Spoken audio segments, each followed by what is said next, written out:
And this is Tech Talk Radio. I am Andy Taylor, and Slick is here as well. Hello, Slick. Hello, Slick. Just checking to make sure Andy can hear me. I tell you what, I can't wait. Next week, we're going to have this all fixed. At least that's the way I feel about it. I think it is going to be fixed. I have to hope it's fixed. Okay. But aren't you blaming this one on the dog? It can be blamed on the dog. At first, the dog ate your homework? Yeah, that would be the case here, wouldn't it? No, what the dog did yesterday is got tangled in all of the wires that are underneath the computer. And Gloria said she had gone inside and came outside. And I have my tower case, which is down onto the side. It's on a pedestal, but all the cables come into the back of it. And originally used to sit there when you would come and do the show with us live. Well, Gloria's turned that into a little sewing area. So she does all of her sewing there, and now what we have is the table with the sewing machine, and we've got her chair, and she's kind of taking it over. The goal is to one day have a couple of large, big chests, and then another tabletop, so we actually have a broadcast type environment here. But in the meantime, all the cables are coming out of the back of that computer. Well, nobody's supposed to go over there. Nobody can, except for the dog. So she goes inside. I went to sleep last night about 12:30. She had more sewing that she was doing. So she went inside for a little while and then came back outside, and the dog was still out here. And the cord was wrapped around the dog's neck, the video cord. And I'm surprised you didn't take down the entire system. Oh, my God. That would have been crazy. So she ended up getting the cord off Fluffy. That's the name of our dog. And then that was it. So I come out here this morning, and I'm like, hey, I'm on time. We have the show rolling right at 11, just like I want. And of course, I look at the monitor, and there's nothing on the monitor. I'm thinking, oh no, the monitor's finally gone. So I hit the reboot, comes back, monitor comes up white, and then goes. And I go, the guns are gone out. They've gone out on the monitor. It's completely shot. Nothing I can do about this now. So I go ahead. I go inside. I'm cursing the whole time, thinking, why didn't I get a break? Why does something have to break before every show, right? So I grab the monitor I have on my desk in the bedroom. I bring this out. It's way too bright, and I put it on the desktop. Plug it in, and it's still not working. I'm like, what the heck is going on here? So I'm looking at the thing, thinking, what the? And I go, oh. I'll run to the back of the computer and see, is it plugged in? Sure enough, that DVI cable is disconnected. So I'm like, what the heck? So maybe the other monitor, the one right behind me, this ViewSonic, maybe that works. So in the meantime, I figure I'm just going to deal with what I got here and use this monitor for now. And Gloria comes out, sits down, and I said, did you unplug anything in the back of the computer? She says, no. Oh, wait a minute. Fluffy got all tangled up in your cords last night. So the sound card, all of that stuff was all messed up. So that's why I blamed it on the dog today. Well, I know a nice Vietnamese family that would be, well, no, we won't go there, I guess. Did you just spit your coffee? Did you just spit take? Almost, yeah. Almost had him. All right. All right, so we had a fun show yesterday. Talked about just about a little bit about everything. You didn't get a chance to come over and pick up the webcam, although your camera is looking. I don't know what you've done to your camera, but or your internet connection has been upped. Maybe they fixed your DSL, but it looks a lot better. No. I made some adjustments today, and we'll see how they go because things could get worse. Let me explain. All right, please explain.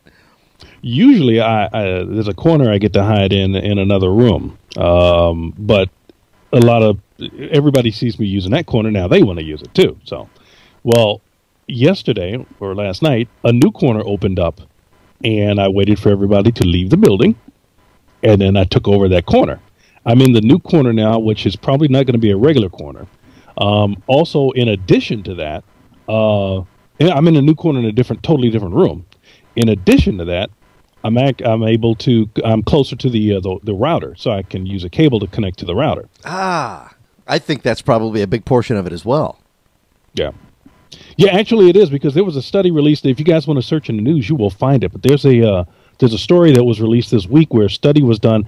I mean, of course we know this, and it was natural, that you get better connection to the internet using a network cable as opposed to using Wi-Fi. However, they actually took a serious look at the differences. And just to give you the headline is, by connecting to the internet via Wi-Fi, you can lose about 30% of speed and quality. Wow, 30%. 30%. Man. Well, you think about it, people are doing that now with their connections with Wi-Fi, watching Netflix on entertainment centers that are, across the room. I mean, we've done that, but we did have a problem the other night where it would just stop in the middle of the movie and buffer it. So it takes away some of the experience. If you had a wired, it's still so much better.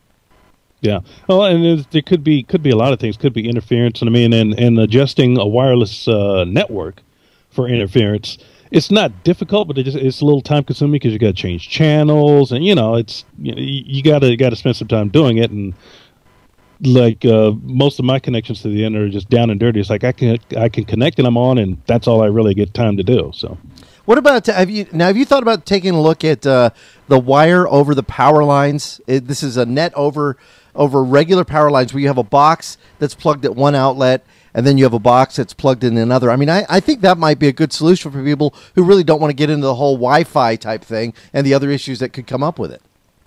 Yeah, and that's something we probably should take a look at some point. I've been a little skeptical. I mean, I'm sure it works and everything. It's just that you're adding a frequency signal for use over a power line, and I'm thinking, well, that's like I don't know if I want to mix those two, if at all possible. I'm sure they work. I just don't want to mix up the two. One for one and one for the other. Most people I know have said that they're really scared or nervous about getting some kind of the over their net, blowing out their net cards. But from what I understand, everybody has said that no, it's safe. Famous last words, right? Yeah. It probably is. I just like the separation of the two. This is power and this is communication. But if someone would send us the equipment, sure, we'll do the review. We'll check it out, try it out. What else is there? I mean, that's pretty much it at this point. Yeah, as far as your sources. But I mean, the connection does look a lot better. It looks more fluid on the Skype, but also more fluid in our Wirecast setup that we have here. So I mean, let's see. Let me just wave back and forth a little bit so I can watch the playback on the on the internet. There's still a little jerkiness there. Oh, let's see a little hang at the end. Oh, Well, I guess that's the because sometimes I watch some of these casts and I think, oh wow, how did they get it to look so good? Some of them, and they're in a different location. A lot of it has to do with the camera. Some of it has to do with not only the camera but also the net connection, as we see here. So I mean, there's all kinds of variables that can come into play with that. Yeah, and right now, as I said before, for those who don't know, I'm on a 1.5 down DSL. So if I had a 3 down, then I expect that the connection would be better. Because 3 is that's the average for good multimedia. Not great, but good multimedia. Well, up and down. What's going to matter most for you? It's going to be your upload speeds, correct? Yeah. Mm-hmm. And with DSL, generally on upload speeds, we see those kind of around the same area. I guess, I don't know if they've opened that up for DSL. I haven't looked at DSL in a long time. The average, they try to keep the basic at 256 kilobits up. Wow. That's it. I want to give everybody a chance, if they have never heard about this power over net. Here is one of the companies that's doing it. This is Western Digital, and they call it Livewire. And you get these, if you can see it on the screen, you get these 2 boxes, and they plug into your outlets, and then you plug a net cable to your equipment that runs a Cat 5, and then the other cable into your other piece of equipment. So I mean, it's basically you could extend the network throughout the house. If your house has already been built and you have not had the foresight into going ahead and maybe pre-wiring, then that's the other thing. And if you are having a house built, I don't know anybody getting a house built right now, but if you are having a house built, tell them that's what you want to do. You want to pre-wire it. And you don't have to go with the junction boxes they do. You can do it yourself. That's what we did. We just told them, here's what I want. I want to pay a guy that's a contractor to come in, and he'll run Cat 5 to every single room, which he did. And, we want it to come into one center, and we put it in our closet where we have, our clothes, and then you have your shoes. Well, we have a one area of the closet. Gloria had to give me that.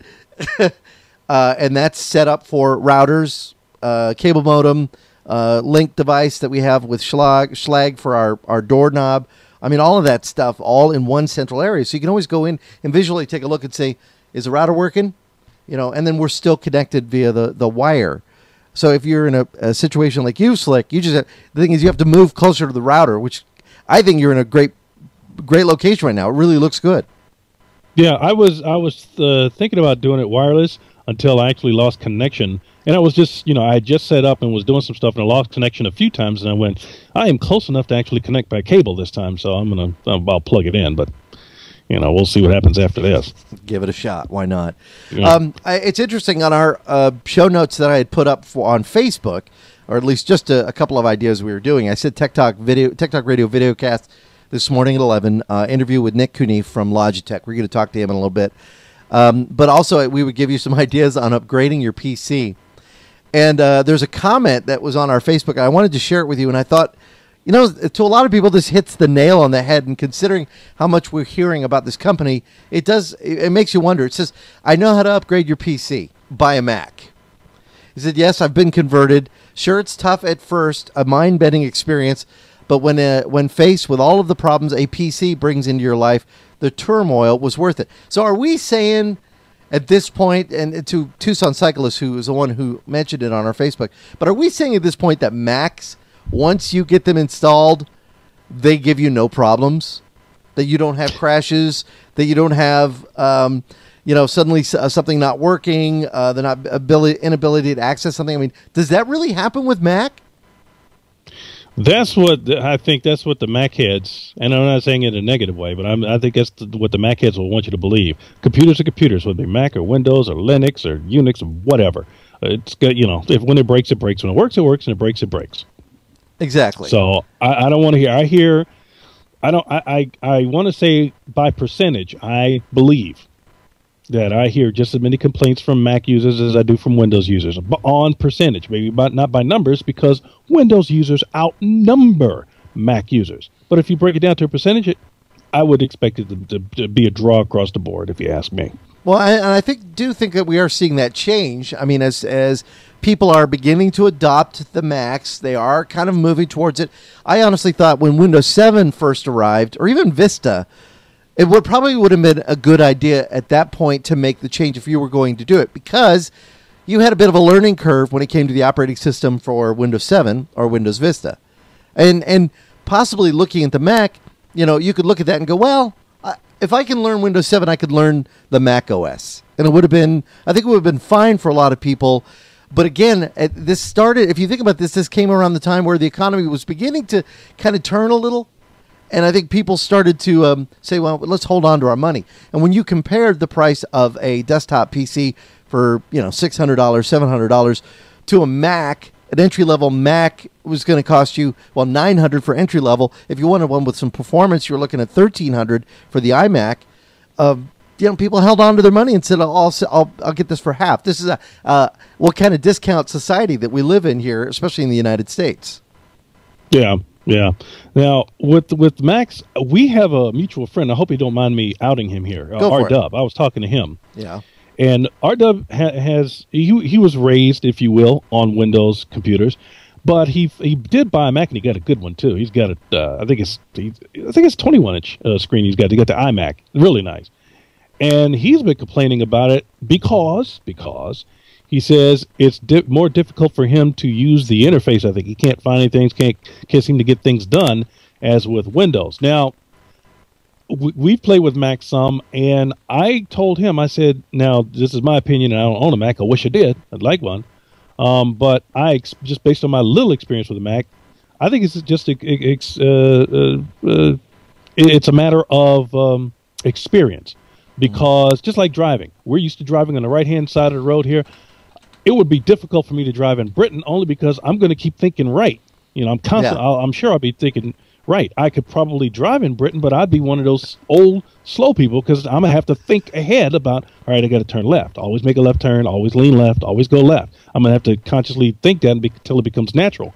With Windows, if you use it long enough, it's somewhat natural. And for Mac users, I think it goes the same way. If all they've ever used is a Mac comes natural. They get to a Windows machine, they go, I can't find anything on this thing. Right.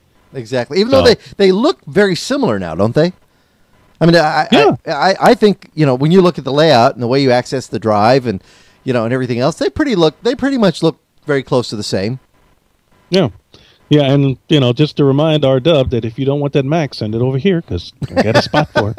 Well, as I mentioned this a couple of weeks ago, a guy that I do web work for bought himself a whole bunch of Macs. I mean, the guy's got some money, and he bought himself, I think, he bought 2 MacBook Pros, and I think he bought a couple of iMacs for the office. And the goal was to convert the office to the Mac platform.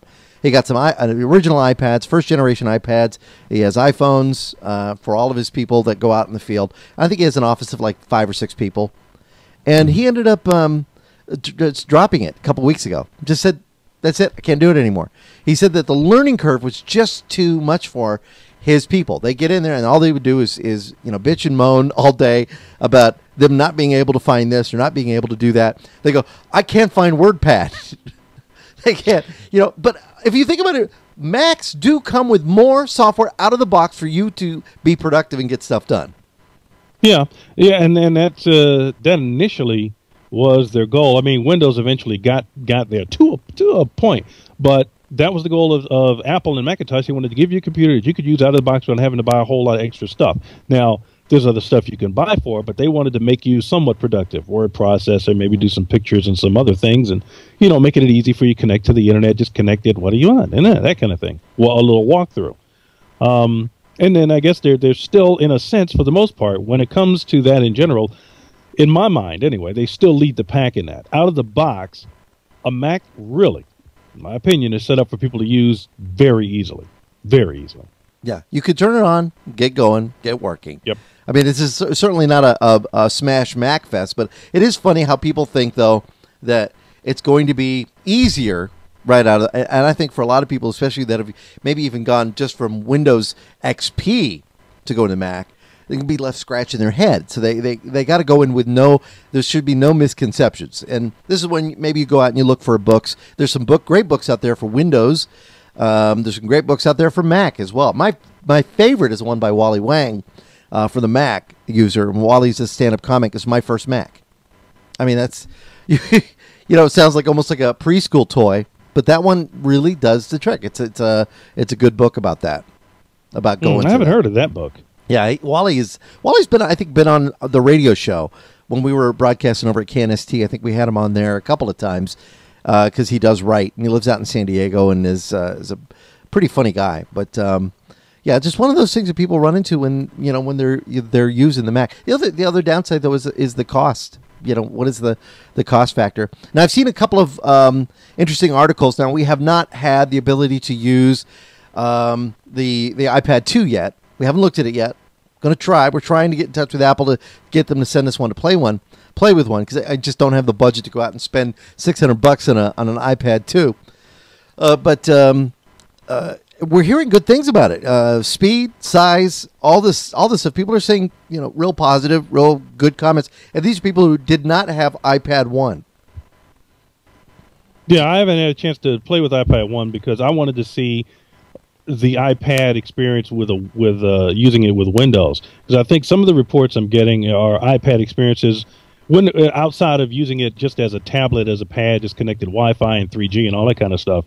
I wanted to see what you could do with it when you connect it to a computer. Now I expect a similar experience as I had with the iPod Touch, where when I connect the iPad or iPod Touch to a Macintosh computer, I want to get more usability out of it than if I connect an iPad or an iPod Touch to a Windows machine, because there were some applications in the iPod Touch that did not connect to other applications on a Windows machine where they did work with corresponding applications on an Apple Macintosh machine. Well, and then you do run into that I want to say argument. It's not really an argument, but you run into those people who say, I'll never go to Mac because all my software is PC based. That's debatable. All you want to do is get usability and functionality out of it. It doesn't necessarily mean that your software has to be Apple based or PC based. That has Right. nothing to do with it. Plus there are solutions. I mean, there are certain Yeah. solutions. You run a program like Parallels or the Boot Camp program, which will allow you to start up in Windows if you want to do that. A lot of people I know that have done that have utilized that program, have ended up. It's always kind of the cool thing to be sitting in a coffee shop with your Mac running, and that's the funny thing as they sit in the coffee shop on the Mac running the Windows 7 software because they want to say, "Oh, look what I can do." They can share their load, their boots, and share their operating system with the Mac. Unfortunately, we can't do that yet with the PC. I think that would be a great move for us to be able to have a native install and be able to run the Mac OS on a PC. But I doubt that. I don't think that'll ever happen. Yeah, no. Closest you'll come to that is what are they calling it out there? There's 2 or 3 different versions of it out now where you have literally like a mini OS burned into the motherboard, and you can just boot to it real quick so you can surf the internet. Yeah, I mean, I don't think we're gonna find it commercially. There are people out there that have done it, and I've seen it, and it is kind of cool when you see it. But I don't. Go ahead, finish your thoughts. I don't think we're going to see it commercially. Now, I do know you can get close to it. We mentioned Windows 7 is close to it, but Ubuntu takes it even a step further. If people want to get into Linux and start running that, that's even closer. You look at that, and it's like, oh wow, it's almost like looking at a Mac when you see the lineup on the top and the way the icons are lined up. It does have that same kind of look and feel. Well, that's what Mike Lennox had mentioned here in the chat room. He said, "What about Ubuntu?" Ubuntu is good. I mean, don't get me wrong. I mean, there's a lot of free software, and there's probably some paid software. I just haven't seen any paid software yet, but I'm sure it exists out there for Ubuntu. And Ubuntu is a good option for a lot of different reasons for a lot of people. You're not beholden to Apple. You're not beholden to Microsoft. It's more, in my opinion, more adaptable. So, I mean, if you really want to learn to get in the guts of an operating system and modify and personalize and all that kind of stuff, and then really work one-on-one with other people a lot, go that route. Go the Linux Ubuntu route. It's not that difficult anymore either. They've really kind of made the process easy. And depending on the market you live in, you actually may find a shop that will sell you a PC with Ubuntu installed on it. They'll sell you the PC, they'll install the Ubuntu on it, and this way you can experience without having to go through the rigmarole of installing it. Although I think that's probably one of the best ways to learn an operating system is go through the process and install it. Yeah. And Ubuntu is free. It's a free operating system. Plus, I mean, you can pay for it and help them out financially. You can make, donations and that kind of thing. So feel free to do that. But also, I'm just kind of clicking it up here because I know we're due for a new release of Ubuntu, and I just realized there was a release out that I wasn't aware of. But there's another new release of Ubuntu coming, and as I remember, the hardware requirements for Ubuntu on a desktop or on a netbook or whatever, not that high. So you can use a lot of old software with Ubuntu and Linux in general. Have you? All right, we did get a question in the Ustream chat room. Now if you are in the any of our chat rooms, probably the best place is come to techtalkradio.com/live. We've got a chat room there, but in the meantime, we do check out the Ustream chat room once in a while just to see what's going on. And we did get a question in there from Datalass, and let me pull that question up. There you go. It was: are most people going forward to skip a personal computer or laptop for a tablet? And this has been the big talk with the now with the iPad 2. We see the Samsung Galaxy tablet. We see ViewSonic's got a great looking tablet. Even Sylvania's got a tablet now for $99, and you can actually spend that $99 at CVS, right? Or you can buy a actually netbook at CVS for $100, and I think $59 is what I think the price that I saw advertised for a netbook. So people are saying, well, wait a minute, what is different about this? Well, it's maybe not the newest version of the software. They have a big sale going on in Tucson right now, and they say, oh, netbook's running Windows. Well, they don't say they're running Windows 7. It might be running older licenses of Windows XP. So again, or even Windows CE. So all of that stuff you got to take into account. But And Windows Starter 7 too. You're going to mention that one because I know somebody that actually purchased a netbook, had Windows Starter 7 on there, and I'm waiting for them to gripe about that. You can only run 3 programs at a time. Ouch. We don't hear too much about that. I think it was made for just that exact purpose, low end, inexpensive type of system. Now, the question though, will people skip a personal PC or laptop, go for a tablet? You know my thoughts on this. My thoughts are I don't think so. I believe people look at tablets as an accessory. They look at it like something else for their phone, or something that they can use on the side, not the laptop, not the personal computer. That is something that they believe is powering all their data, a place to store it, a place that it's safe. Tablet's kind of a fun thing. Yeah, no, I think people are going to still use computers because a tablet is a grab and go, sit on the couch, sit on the bed, whatever. Go walk around in the kitchen while you're drinking your coffee. But a computer, you can get comfortable, and then that's the first thing that comes to my mind. With a computer, I can sit down, I can relax, I can get comfortable, and I can get work done. And it doesn't have to be work, but I'm actually being productive comfortably.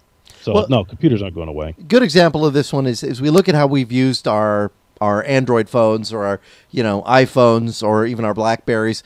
We look how we've used those to now with apps, go online, find data, the whole bit. Yesterday, my daughter, Destiny, asked me, she said, I saw this movie and I'm trying to think of the name of the movie. And I said, well, what's it about? And she said, it's about a pizza guy and blah, blah, blah. And I said, well, who's in it? And she goes, the kid from American Pie. So I said, well, go to IMDb, type his name in. And he goes, I don't know his name. I go, we'll go to American Pie, look at the pictures, see who the guy is, and you'll know his name. I go, what does he look like? I said, okay, it's Jason Biggs. She was doing this all from her cell phone. Now, a tablet would have been a little more convenient. A tablet for her in the backseat of the car, just pull it up with Wi-Fi, or I should say a connected internet setting on that, like the Galaxy or maybe the iPad with the AT&T service. So she goes online, sees that, and oh, wow, how cool. She could find that. It's a little easier than the phone. For that type of situation, or you're sitting in front of the television, you want to see what's on. You want to schedule your next Netflix without disrupting what's on the television. Then you can do all of that. So that's where I think it has good lifestyle entertainment type of advantages. But will we see law enforcement, medical, military, will we see them starting to use it in that type of environment? Who knows? Probably, and they're probably using it now. I mean, because they can put quick notes on it or whatever, and just hit the door and run. So yeah, I wouldn't be surprised. They're going to be using some type of tablet as a grab and go. I mean, because it's just too convenient. Do you remember the company? I think it was Logitech. They had a couple of notebooks. I remember that you were interested in. One of them opened like a book. So. Not like it's not the kind. If you're thinking of a laptop does kind of open like a book. This opened this way, so you had keyboard and you had your screen and it was kind of like a book. But they also have one that you could just completely wrap around, and you'd have the tablet and it was touchscreen. With Windows 7 you have that touchscreen face capability, so you could do multi-touch on it as well. So you had the ability to use it like a laptop, but also the ability to use it like a tablet. I think that was kind of cool. Yeah, well, let's see. But you said it opened like a book? Like a book, yeah. I think you were the one who turned me on to it. And I was like, wow, that's kind of neat. And you looked at it, and you opened it this way, and there was your screen, and then there was your keyboard and other. They designed a keyboard for it, and it was kind of interesting the way it opened up. And then they had one that's dual screen, similar to what we're going to see soon from Sprint with the Echo, which is a new phone that's going to be coming out.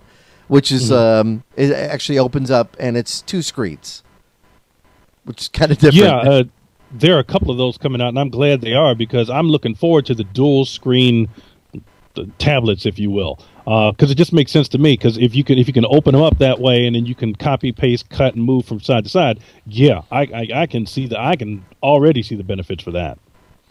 Well, my sister who just popped into the chat room, so I got to say hi to her, to Carrie.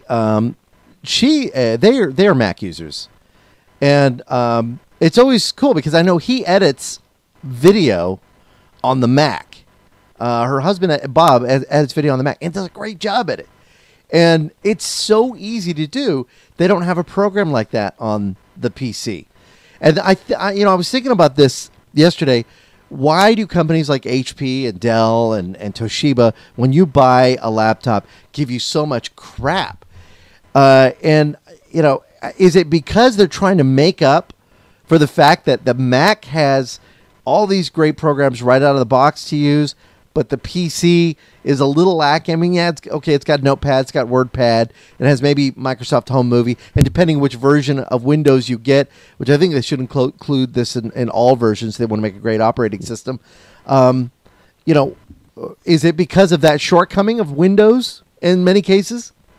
No, I have no proof of this, but it has been reported that the reasons that computers were bundled with extraware, or whatever you want to call it, bloatware, right, is because the companies that are providing the software also pay for that desktop space.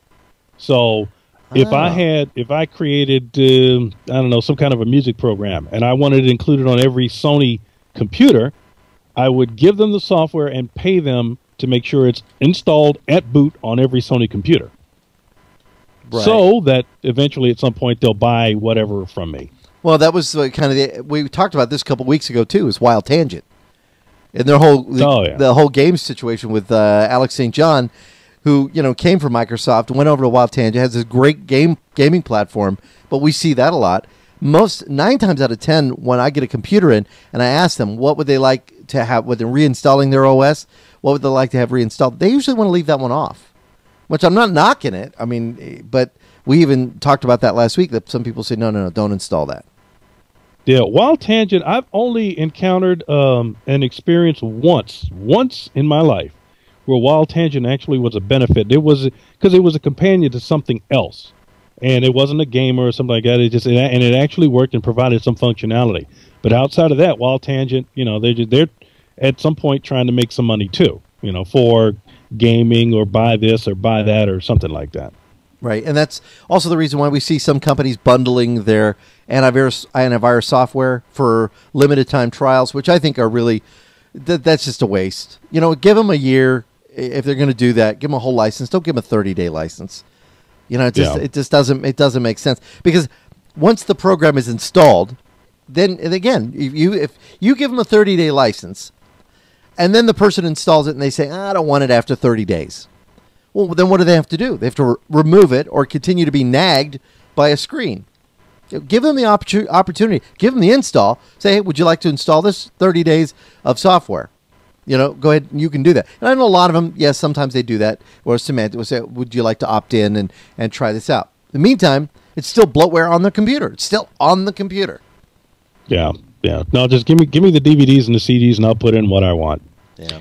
I found my notes that I had been continually making in regards to the iPad. The one thing I didn't like about the new iPad 2 is the same thing I didn't like about the iPad 1. There's no SD card slot. Yeah, I think that's something that ViewSonic was doing, or not ViewSonic, HP was doing with theirs too, right? I mean, at least we didn't see that. Yeah, there's a few tablets, to my surprise, that do not have a memory card slot. So that's gonna keep me from seriously considering certain tablets from, you know, certain makes and models, because I want to be able to export data, import data from a memory card and then move it around to different devices. I mean, it's going to be easier for me than to have to keep plugging it in somewhere, or always having to make sure that I have a connection to the internet or whatever via Wi-Fi and 3G. I mean, I need some kind of a, you know, safety net, and that's my safety net. That's the safety net that I trust the most, is a memory card. Now, what about, and I haven't looked again at the iPad 2, what about external storage? Do they offer that? I mean, no, they don't offer SD slot, but what about the idea of an external storage device, like a USB port, so you can plug in? Do they offer that? They offer more services through the port, not USB port, but through the actual connection port than they used to. But, well, here, let me give you an example. I made some notes and comparisons of what I could find about the iPad 2. Mm-hmm. Now, again, this is differences between Windows and Mac. So, let's see. You can sync contacts with applications such as Mac OS X Address Book, Yahoo Address Book, Google Contacts on the Mac. And this is where we change gears, shift to Windows, or with Yahoo Address Book, Google Contacts, Windows Address Book, Microsoft Outlook Express, Windows Vista Contacts or Microsoft Outlook 2003 or 2007 on a PC. So that you should be able to do with a cord by that explanation and definition. I got this off of Apple's website, by the way. Right. Let's see. On a Mac, you can sync contacts with multiple applications, and that's all they say. On a Mac, you can sync contacts with multiple applications. On a PC, you can sync contacts with only one application at a time. You can sync calendars from applications such as iCal on the Mac or from Microsoft Outlook 2003 or 2007 on the PC. So that's for calendars. On a Mac, another footnote here. On a Mac, you can sync calendars with multiple applications. On a PC, you can sync calendars with only one application at a time. So the program you can use on the Mac is iCal, and an application that you can use on PC is Outlook 2003, 2007. Right. On a Mac, you can sync the calendar multiple applications at a time. On Windows, 1-to-1. Wow. And what else? There's a note here, syncing notes. You can set iTunes to automatically sync your note. Oh, that was my biggest complaint. Now, I mean, the address book and the calendars and contacts, I understand. Those are the top three. But I became just a big, huge user of notes, especially with my Palm units, my Palm PDAs, the TX, and the Life drives, and the earlier Palm units as well. Syncing notes with Windows in the past with iPod Touch, not possible. I suppose it should be possible. I expect it to be possible on a Mac, but not a Windows machine. That's kind of a drag, too. I never even thought about that. Because I know with the iPod Touch, I have notes feature, and I've not been able to pull those up. That would have been nice. Yeah. So I don't know. Again, my expectation is you can sync notes with a Mac, but I don't know what the name of the corresponding application or program is on a Mac that it syncs the notes with. We'll have to. We're going to have to try and see if we can get our hands on one. I think that's going to be the best way for you to actually go through it and see just how much of not having that SD card slot is a deal breaker. And is it more than a large iPod? Yeah, that's what I was asked by a friend the other day. Is it more than just a large iPod? And I said, honestly, I don't know. I love my iPod. To me that's a great device to have to be able to, pull up something anywhere. When you have a Wi-Fi connection, and I understand now with the new iPhone, you can even do the tethering like we've seen with some of the Android devices. I'll tell you what, the default answer to that question, though, I'll bet you is going to be yes, because it's the iPod 2. It's the version of Apple iPod products after the iPod Touch. So by default, the answer's got to be yes, you can do more. Yeah. And I'll give you an example. I know now, because there had been some workarounds before where you could connect the USB microphone to the iPod Touch as well as the iPad, and I had posted that information before, but now they've made it a lot easier for you to connect the USB microphone to the iPad 2, I should say. Well, I don't know. It'd be fun to get one. I don't know. It would be, like I say, it would be fun to get one. Would I be able to, or would the average consumer be able to go out and purchase one right now? I really don't know about that. I don't know if they look at that and say, okay, we can make this investment. Would they rather make that investment on a Blu-ray system, a large screen television, or do they look at this as a viable, a needed necessity, needed item for business? Well, so here's a question for your sis in the chat room. By the way, I'm monitoring the chat room off of our website, which is TechtalkRadio.com. So if you're watching the live stream from TechtalkRadio.com, there's a little chat room there. But I think you're monitoring the chat room directly off of Ustream. Is that correct? No, actually, I'm looking at both. Oh, okay. I'm kind of going to both, which I have not done in a long time. But your sister's in the chat room, so let me just put this out there to her just in case we can get an answer. Since she's a Mac person. As a Mac person, which she's been outed as, sis of Andy, or Andy sis. Yeah. Carrie. Yeah. Can I call her Carrie? Yeah, you can call her Carrie. Okay. Yeah. She's got the full name in there. It's Caroline. Yeah, Caroline. So Carrie, if you're as a Mac person, do you own an iPod? Do you own an iPod Touch? Do you own an iPad? If so, maybe I'm trying to make it a short question because I don't want to make it a big question. What's been your experience with it? Specifically, I guess, let me just zero in on one little specific item that's been annoying me. I assume you can sync notes with something on the Macintosh. Is that possible? Excuse me. Is that possible? And what's the name of the program or application on the Macintosh that it syncs with? Ooh. And it is probably, based on my reading, it's probably some kind of a notes application within iTunes, because that's what the note said. Well, that's what the note that I read from Apple.com said. That they were says notes, syncing notes. You can set iTunes to automatically sync your notes with some email applications. Oh, well, that's not that bad. So, from a PC, from a Windows standpoint, it's probably going to be Outlook 2003 or Outlook 2007, because they do have a notes section in them. Right. But I just want to sync notes with notes, with some kind of a notes something. So that it saves your notes. Yeah. That's a good question. Although I think I'm trying Carrie to think. doesn't seem to have an answer. Yeah, she put a in the chat room. She might not ever use that feature. You know, does she have an iPod? Do you know if she has an iPod or iPad? I believe she has an iPhone. So Cubs fan is saying that notes sync with Apple Mail Notes. Okay, that's something else we don't know what it looks like. Yeah, she has an iPhone, but it's a 3. If I remember, it's a 3, an iPhone 3. I don't know if they've upgraded. And I just wonder, it's one of those things. It's like asking somebody, what format could you save your movies in on, Windows Movie? Well, they might not ever use that feature. That's the whole bit. Somebody may not use that, so I kind of wonder if they even use that service. To us, that's important. Carrie says she's got an iPhone. No, that's Cubs fan says that. No, Carrie, look in the chat room. She says she's got an iPhone. I didn't see that. Yeah. Oh. No. So the notes that's in iPod Touch is probably, I'm assuming, in the iPhone. Yeah. Okay. So, all right. So it's possible. All right. Gotcha. All right. So that answers that question.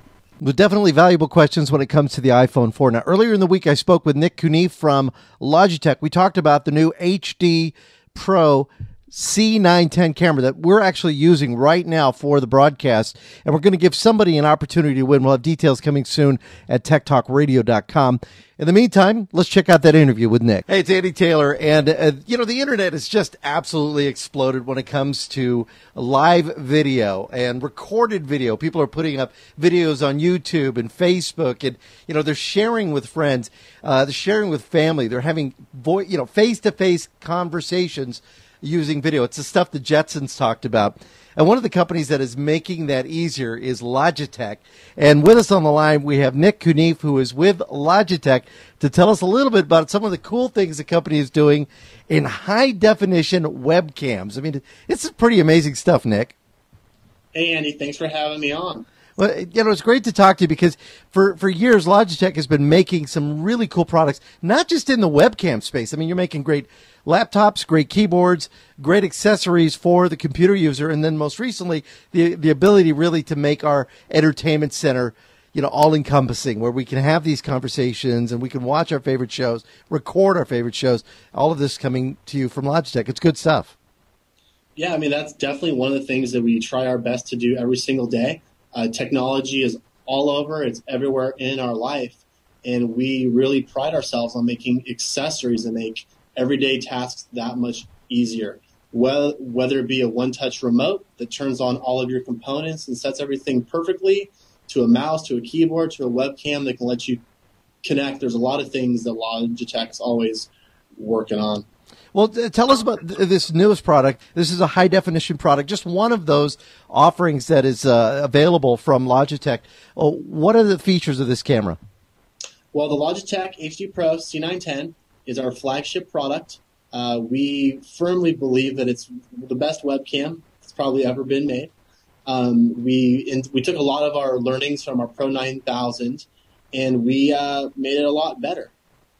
Some of the key features of the C910 is it has a great 5 megapixel sensor, which is going to allow you great image quality and sharpness. And we have full 1080p video, the first consumer webcam that lets you capture and record video in 1080p. Of course, the webcam also supports 720p, and working with our partners, it's one of the very first 720p video calling enabled webcams. and kind of to build on this HD story and make your video experience that much more immersive. The C910 also has dual stereo mics that provide a crisp stereo audio. Noises that come from the left, you can hear from the left, and you have a sense of depth and location, making your HD experience very much a high-def one. Is this easy to set up and use? One of the things that we spend a lot of time on the quality and the optics of making a great webcam. I noticed that when I was actually utilizing the camera, Nick, that I saw two 720p's. One had a asterisk next to it. It meant optimized. What is that for?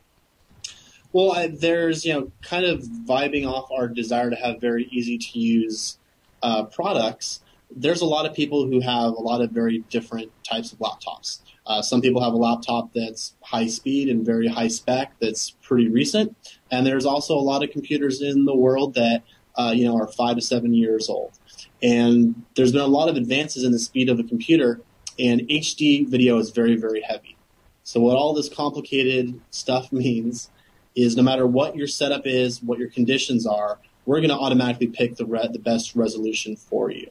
If we give you the best, sharpest image, but your computer can't process it, that's not a very good experience. So we make sure that you always have crisp and fluid video no matter what type of computer that you have. And you don't need to worry about those details. Now, can you tell us a little bit about Bright Light 2 technology? And I've seen that on previous models. How does that work with the C910? Because of the superior optical stack of the C910, we can do better things to adjust your image. What our Bright Light technology does is whenever you're out, whenever you have a perfect lighting environment, most webcams look good. But the problem is that people's homes are very, very different. Where you have your lights located, you might have a backlight, a side window, might be sunset, and this can make your image not look all that good. So what Bright Light does is it scans the entire image, and it's going to adjust so that you look your best no matter what it is. Excellent. Now, I noticed one of the things on the box talked a little bit about face recognition. What is that all about? Well, we actually have two face recognition. We have two face detection and recognition technologies with this product. The first one is because this product has a very, very wide angle lens, you have a 82-degree field of view. So if you turn on face tracking, what this basically means is if I were to get up and walk around the room, the camera is going to follow you. It's always going to center on my face and always give you a close-up, which is great if you're lecturing or if you're trying to show something in a demo or a blog. That's a great feature to have. The other feature that we have is typing can be difficult, and remembering all of your passwords to your websites, to logging in, can be very, very difficult. So using our webcam and this fast access face recognition software, we'll actually recognize that you are Andy and I am Nick. And if we were sharing a laptop, you sit down, it's going to log you into your websites, into your email, and protect those passwords. When I sit down, it's going to realize that I'm not Andy. It's not going to give me access to your stuff, and it's going to give me access to all of my emails. And it's very secure, and it's just a great way of keeping your system safe, but also not having to worry about remembering all these passwords. Wow, that's pretty amazing stuff. One of the neat collaborations I've seen with Logitech that I thought was great is Carl Zeiss. We hear that a lot, specifically when it comes to Logitech. Tell us a little bit about this partnership. Well, Logitech is always trying to make the best webcam possible. And Carl Zeiss is pretty much the man when it comes to image quality. There is no company or brand that is more respected or knows more about the optical space. When you look at digital cameras and those type of high-end video capture devices, they work with Carl Zeiss.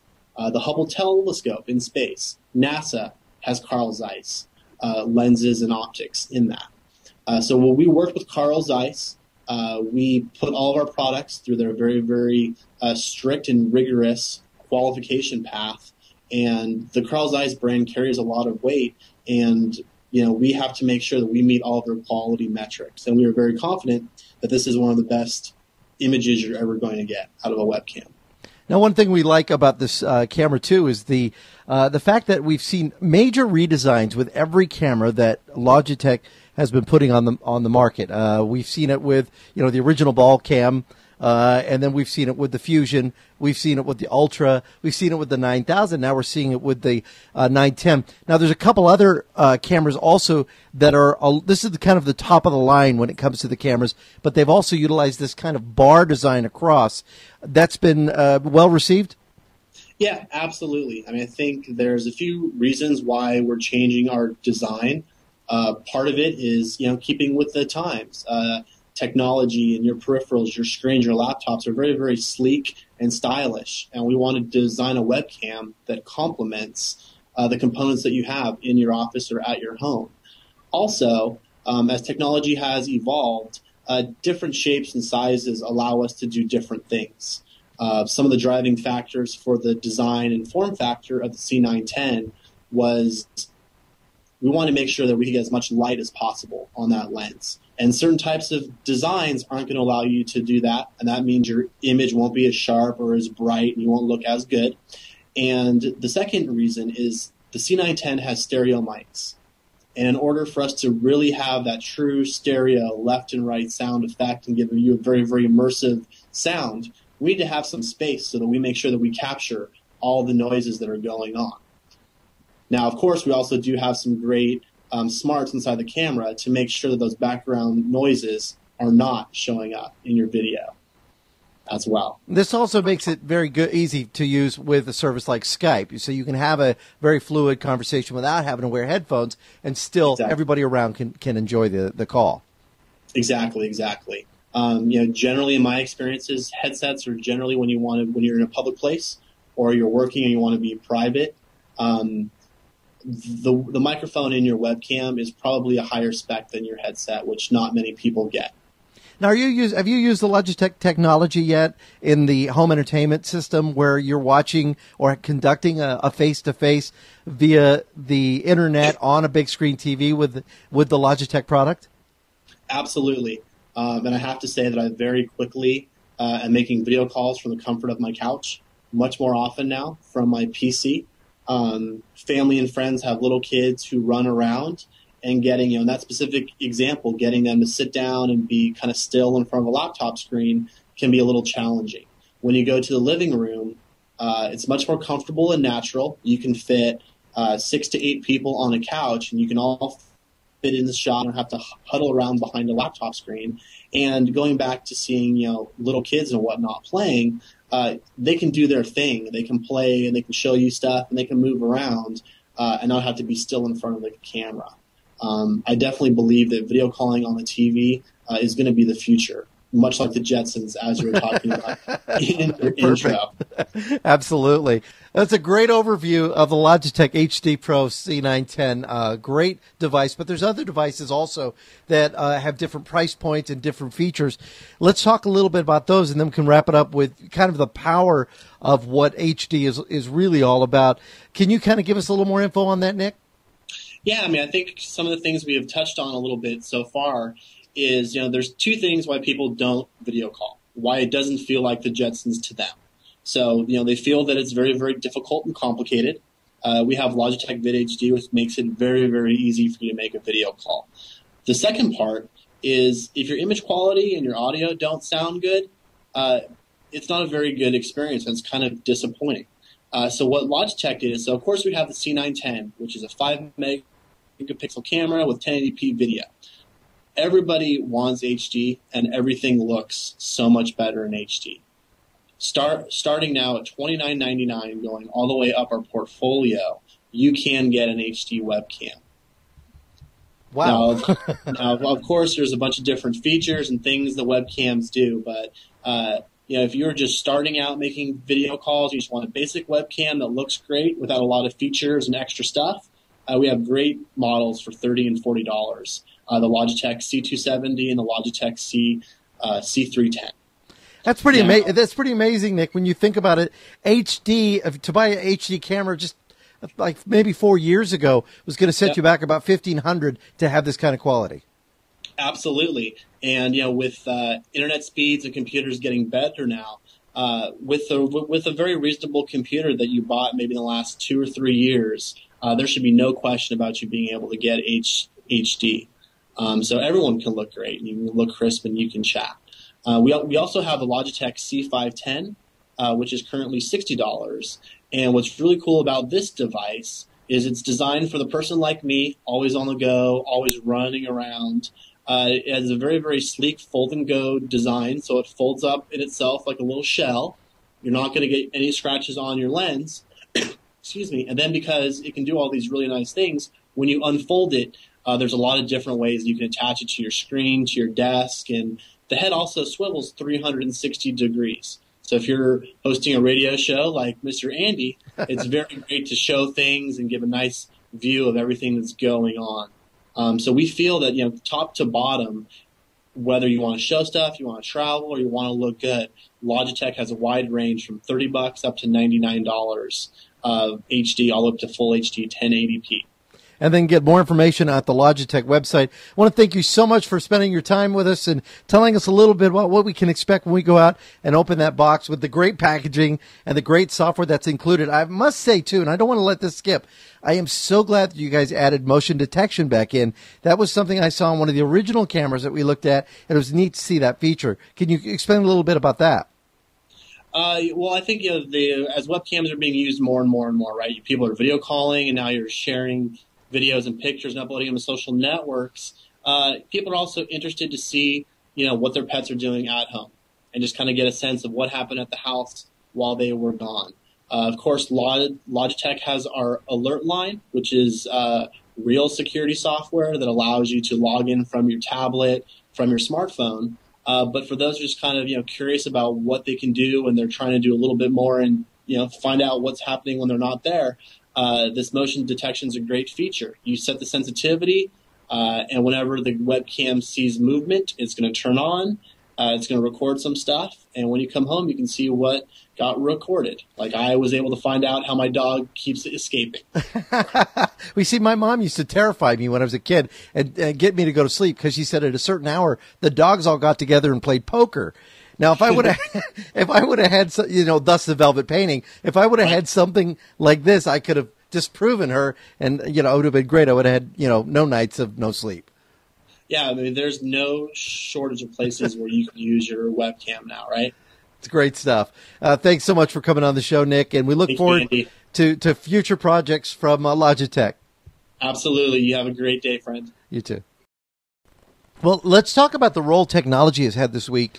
It's been pretty amazing with the number one, the footage that we've seen coming out of Japan with the massive earthquake and tsunami we had there. Now, I got to be honest, this is the first time in a long time that a disaster has happened, and I really saw most of the content on television that night.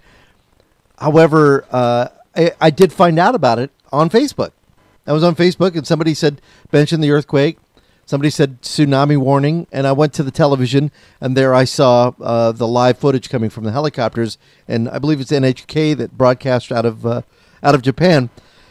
But I think the bigger note on technology and how it's played a role in the information is the information coming in and out of Japan. Number one, when it comes to finding relatives and using Twitter to announce that you're okay, but also in the role it has had in Skype for the networks. It seems like network television finally grabbed on, and cable television has finally grabbed on to the idea, listen, people just want the information. They don't mind if it's going to be via Skype. We're used to that Skype format. When we see something, we know, it's on Skype. So I kind of wonder if they're going to be scaling back on production trucks and aircraft, with these massive, you know what I mean? Are we going to see a change in the way that we see technology on television? Yeah, I think they went to Skype because their remote units weren't doing all the job anyway. Because they'd get out there, they spend all this money in a remote truck, and all of a sudden there's no signal. They couldn't get it and they were like, I don't know, what are we gonna do? We got to go to Skype. Go to Skype. Get Skype up in the air, and next thing you know that you're they're trying to do it now on the cheap. Yeah. I don't know. What are your thoughts on this? I mean, do you think we've seen technology play a big part on the way people are getting the information out? Yeah, in a sense. I mean, because because it's just worked like, started out with the Twitter. I think Twitter hit home before the Skype thing did. And then Skype picked up, and then now, they're trying to get into Facebook and all that kind of stuff. Yay, yippee, whatever. What they got to be careful of, though, is relying on it, because I know, this is my opinion, this may not be the truth, but it seems that at least one or two of our local television stations, in a particular case, I know they've got satellite trucks. I know they could do the feed, they could do the shots, but they chose on this one particular event, both of them, two of our three local news stations, if you will, went with Skype. And I asked about that. I asked, why did you guys go with Skype when you've got trucks? I mean, I know you got trucks. The trucks, what, no gas in the trucks? Or are you trying to do it cheap? You trying to, because they have been making reporters a lot of times do their own technical work, drive the truck out there, set up their own cameras, stand in front of the camera, do the report, break down the equipment, and then take off. Right. So that's my assumption, because television stations and maybe some news organizations as well are making their reporters do a lot more than they ever had to. Now, as far as the technology related to the earthquake and tsunami, Japan, from what I've been hearing on the news, it seems that they've been up on the technology and up on the curve, because as I understand it, when there's a tsunami warning or alert or whatever, people get it through their cell phones. I mean, they get the message. Everybody gets the message. And it might even be like somewhat of a mandatory situation, I think, in the case of maybe not necessarily the tsunami, but I think the earthquake, they've got their earthquake warning system set up where you can't miss this alert. You can't miss it. So, Japan seems to be on top of that. I think that's now originally reports I heard coming out of the Kyoto News Agency is that there was some 88,000 people missing, and original reports were originally I think 60 people dead. Then it went to 160. Then it went to 300. Then now 600. Now it's over 1,000. I believe the last count was 1,600. But you look at that devastation, and possibly because so many people did get out of the area, even though the warning came quick. Many people had a plan in place. But I think in the case, here's my expectation, with any luck, I'm going to be wrong. I don't think I am. That 80,000 to 88,000 people who are missing, that's a community, a village, a city, if you will. And I got a feeling that the tsunami came into that area, and that area was big time susceptible to a tsunami where it wiped out everybody. And I think that's what we're going to find in that case. And we're just not getting that information yet. Yeah, they're saying missing. They're still using missing because they're not saying they're officially dead or whatever. And I understand that. But I think at some point we're going to find that 80,000, above 80,000 is going to be attributed, deaths are going to be attributed to that, where it just wiped out an entire city, village, whatever it was. They're gone. When we think of the numbers that we got out of Indonesia when they had that tsunami, I think they were high as well. So it's very possible that this could happen. And tragic. It's very tragic. But I think one of the other tragedies that we're seeing coming out of this is that there are already scams that are going on. Red Cross. I believe it was George Takei who was. Almost within a few hours, posting. That hey, we're all Japanese at this point. Let's make a donation to the Red Cross, which was great. I retweeted his posts when he was doing that. But we saw some posts. You would go to this website and you question about the validity of it. Again, it's one of those things where people are going to come out of the woodworks. There's another one that's on it's on YouTube. It's one of those. It's not even on YouTube. It's a Facebook where it tells you whale slams into building from tsunami. See video here, and you click on it, and it's a site that looks like YouTube. And when you click the video, then you are spreading malware throughout your computer. Yeah. So it's just one of those things that it's sad that stuff pops up at this time.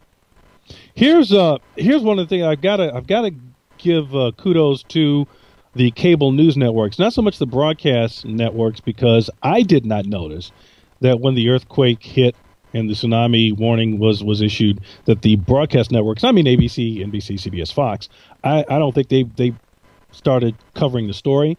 But to my surprise, and I did not expect them to, but to my surprise, CNN and Fox were right on it. Yeah, I was shocked. I thought they were just going to wait. They're like, we don't have the personnel. We've got other programs scheduled. We'll report on it during our regular news broadcast, which will be 4 or 5 hours later. They went on, and I'm so happy they did. Yeah, it's been nonstop coverage, but we're also getting new news. I think now we're concerned not only with the recovery effort that's going to take place, but we're concerned with what's going on with the nuclear reactors that are there. With yesterday, and originally somebody said no, it was a wall that fell and caused it. But now we're being told no, it was indeed an explosion at the nuclear plant. They're giving high iodine tablets. So we're getting all this news as it comes in, and I have not heard too much in terms of misreporting. Now I don't know about you. I've watched CNN more than Fox News. I watch a little of MSNBC, but CNN has been the one that I've really kind of stuck with, although it's starting to be recycling as the same program. I believe it was Dateline NBC had a show that night, the next night, I should say, after the earthquake, here about the earthquake and people, survivors, and how they survived, and some of the other efforts that were going on already in place. Yeah, and we should probably also give some credit to the Weather Channel, because from what I understand, the Weather Channel has been on it as well. I haven't seen a whole lot of reporting on the Weather Channel, but I tried to remember to flick over there and check it out to see what they were reporting. And they seem to be, from a weather standpoint, the geological and meteorological approach, that's the kind of approach they're taking to it. So they should get some credit too. Well, yeah, I'd like to give some credit to the BBC America, but they do their news reports and then they go back to regular programming, so that's probably not their niche anyway. I guess that's what they have the other BBC channels for. And the service I have, all I get is BBC America from the BBC. So actually, the one I think though, Slick, should certainly be mentioned is NHK. I've been watching them on the net. Mm-hmm. I've been watching because I guess they have multiple channels too. So there's an NHK channel I've been watching that's totally in Japanese, but I've been watching it anyway. And I think I'm starting to pick up some of this stuff. You're learning Japanese just by watching. Because they're talking, I'm understanding what they're saying. I'm going, oh, man, I need to pick up a book on Japanese then, because I'm getting this. Also, the NHK, I think NHK World is the other channel, which I've been watching on the stream. Now, that's been in English. Right. As well as some, when we had the tsunami, the concerns about tsunami, there was a couple of Hawaii television stations I actually got to watch streaming on the net. And what was the one other? There was one other that I was going to mention. Oh, it's not so much a channel. I made contact with a guy who lives in Tokyo. Now, I'm a little concerned because I haven't heard from him. What's today? Sunday? I haven't heard from him in over 18 hours. Right. But I'm not overly concerned because he lives in Tokyo and he's a jock. But I also heard that there's been, some power. They're having power disruptions. So sometimes they have power, sometimes they don't. They're going to have to get power from elsewhere because of the whole thing with all the nuclear reactors. So I'm just trying to sit back and wait to hear from him to hear how he's doing. What do you think has been probably the most useful in connecting with relatives when it comes to the technology we've seen used by victims of this quake and those looking for information? Has it been Twitter? Has it been Skype? Or do you think it's been Facebook in this? Me personally, I think it's been Twitter. I think we've seen. For me, it's been Skype, but I've been getting my reports and information from Skype via the television networks, the cable and broadcast. As far as Twitter and Facebook, I don't know. You've been getting a lot from there? I've been seeing a lot, not so much Facebook. Facebook has been more just kind of relinking to stories like the story on ABC right now. They've got a story now about the death toll is set to rise even as the nuclear meltdown fear remains. And then the sub-headline on its Japanese prime minister calls the crisis worse since World War II, which is saying a lot. The Fukushima plant, with 170,000 people being evacuated in that 12-mile radius, 20 kilometers around around the nuclear plant. I mean, this is a big worry right now, and I don't understand, but I'm not a nuclear scientist, why it just can't be cooled down now. You know. Yeah. I actually read up on the basics of it so I could try to, and this was a long time ago, so I could try to understand how nuclear plants make power. But here's the easy, plain English answer why it can't be cooled down right now. The best description I was given was, think of it as like the top of your stove. So you heat things up and you're cooking, but then when you turn the stove off, things don't, it doesn't cool down right away. It cools down gradually, and that's exactly what's happening in a much larger and longer scale. That's exactly what's happening in the nuclear plants. So they're not going to cool down until they cool down, however long that takes. And it's not going to be hours. It's going to be days. But if that heat continues, it could cause a point of meltdown, which they don't want, obviously. Yeah, first comes melt through, and then comes what they call a meltdown is when the entire structure melts down. People are so used to using the term meltdown. Some of those who are active in the nuclear industry are saying that they're using the term wrong, because there's going to be a melt through first, and then the meltdown is the entire thing. What about Google People? Let's talk about that too. Google, this has been something that Google's launched after the earthquake to kind of keep in touch and find out if your people that you had in that country were safe. I had heard about it, and I think I heard about it from you from a post probably on Twitter, but I didn't really look into it. Now, when you go to Google's homepage, there's also, let me just go to it real quick. They've actually put a link directly on their homepage that now just reads, it says resources, and it's highlighted. So you click on the resources and you go to crisis response. It says on the homepage, google.com, resources related to the Japanese earthquake and tsunami. You click on resources and it takes you to Google crisis response. Excellent. And apparently this is something that they're going to keep going in general for crises around the world if it hasn't been, alive for who knows how long. Wow. And actually, I'm reading some of these tweets in here as well. Just amazing stuff. Information comes from BBC and Reuters, and it depends on who you're following on here. But, yeah, this is a great page. I hadn't seen this, hadn't clicked through this before. It even has, if you want to donate to the Japanese Red Cross Society, you can do that, and it's done in yen, and it'll do the conversion. So $20 is about 1,600 yen. Yeah. And then they have go ahead. They have the person finder on there too that we had mentioned, and it says I am looking for someone, or I have some information about someone. So you can put that there. Then all your relatives around the world, or even in Japan itself, can actually go online and find that information. Yeah, that's what you had tweeted about, was the people thing. Yeah, What'd you call it? I don't know if People Finder, and it's right there on that page you just mentioned about. I think it's interesting. There was a flight of students, and this is something that hasn't made the press yet, that were leaving from Saurita, which is out near Green Valley, about 30 miles south of Tucson, that were in Los Angeles. They stayed the night in Los Angeles. They were hopping on a plane in the morning and flying to Japan, part of one of those trips that the kids take during school. They pay about a amount of money, and then they get a tour.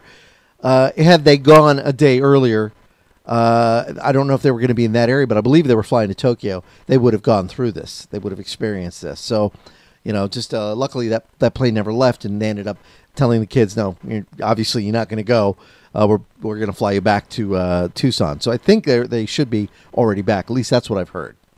Yeah. Since you mentioned Google, I'll mention this too. Now it's probably not going to be officially announced or whatever for a day or two or whatever, because I think they're probably going to do it out of South by Southwest, I would bet. Yeah. But there are rumors that something is coming, probably going to be called Google Connect.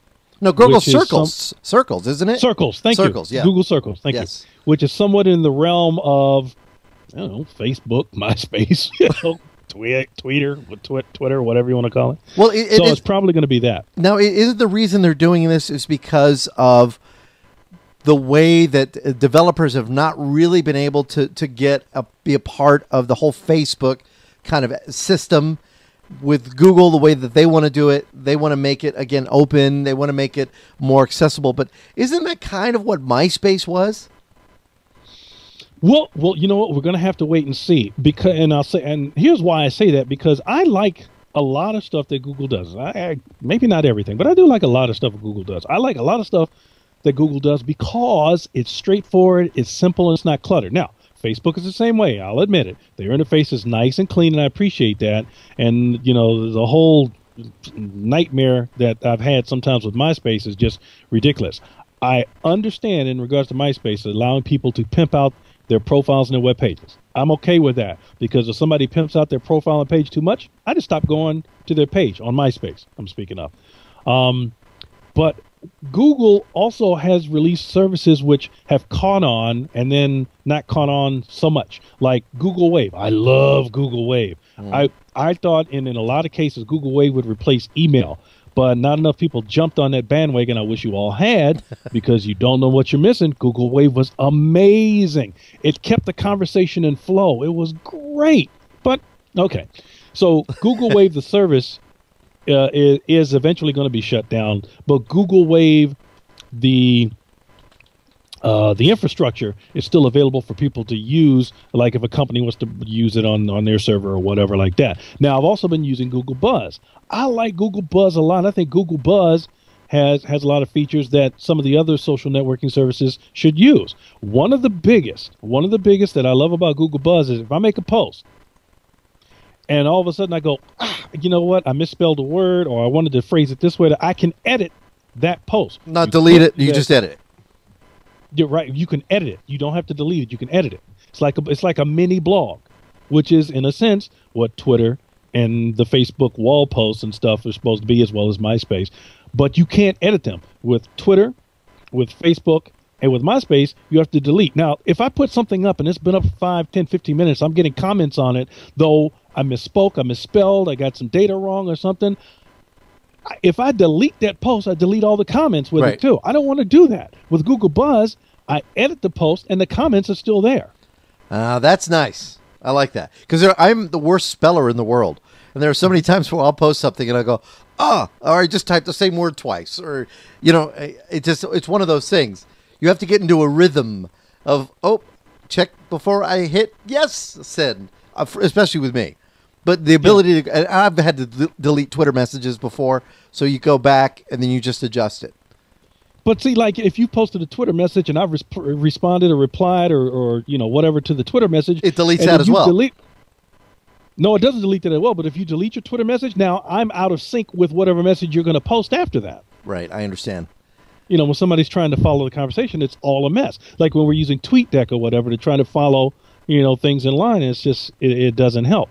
One other thing that I also love about Google Buzz is that with a post, if I want to make that post available to other website services or whatever, I can create a link and put that link in a tweet or on Facebook or whatever. You can't do that with a Facebook post. You can't highlight that one post and then put a link elsewhere and go, here's where you can find. You have to direct people to the full Facebook profile and then go try to find the post. And that post could have been days or weeks ago. Right, exactly. That's true. That's one of those downsides of it. That's why you find which one works for you. Some people have said, well, Nimble is the new platform. We kind of looked at that, and that again, it's keeping it all together, keeping your contacts all together. That's bringing everything in. That's the Outlook. That's your mail contacts, your email, all of that into one platform. That's one that was started by a guy over at who started. Remember Goldmine? It was a personal contact manager, contact software, CRM. That's he had started that and has started Nimble, and that's kind of cool. Digsby, people have talked about Digsby. I don't know if Digsby is that still on the face of the earth. Yeah, I still use Digsby, but I don't use Digsby. Is a piece of software and a service that allows you to integrate all of your a lot of your social networking accounts together. You can Twitter, Facebook, all that, just one interface. I use Digsby in the manner to let me know, for the most part, as to whether or not I have there's something active in either my Twitter account or my Facebook account. So, because I've got it sitting in my system tray right now, a little let's see account to chat with other Digsby users. I don't use that. I remember we first heard about Digsby from Diamond Dave, I should say, out in Palm Springs. who told us about that, and so we went for the sign up. But not too bad. No, I'm still using it, and I use it also to browse my Twitter account so I can see what everybody else that I've subscribed to or I'm following. I can see what else they've posted. And on one page, I think I can get up to 100 posts.